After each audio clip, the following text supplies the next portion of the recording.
Okay, so guys, you've just bought your BYD Shark. What are the 5 most important mods that you need to make to your Shark straight away after you've bought them? Listen on and you'll find out.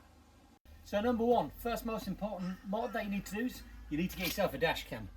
If you don't have a dash cam in your vehicle, if you're involved in any minor crash, you're going to have a drama with your insurance. So just get a dash cam, you know you're covered and you're a lot more secure. Okay, so your second mod that you need to do, get a cover for the back. Now there's a few different options. I went for the soft tonite cover. You can go for a hard cover, roller cover, electric, manual, but get a cover, then it just protects everything in the back. So mod number 3, you got to get your mats. I got them from BYD. They're not too expensive. Get them in the front and you've got to get them in the back. If you don't have them in the back, you're just going to have a mess everywhere and it's going to scratch up your back tray. Really important to get them in.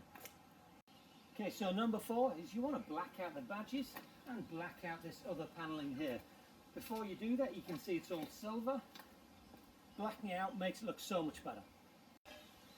Okay, so number 5, you want to get your door sill protectors. This will keep your metal all clean and tidy, stop any scratches from appearing on there. Okay, so finally, for a bit of an honourable mention, change your little welcome lights as well. Little Shark logo, it looks pretty cool. So guys, thanks for watching. Remember to subscribe to the channel and give me a like.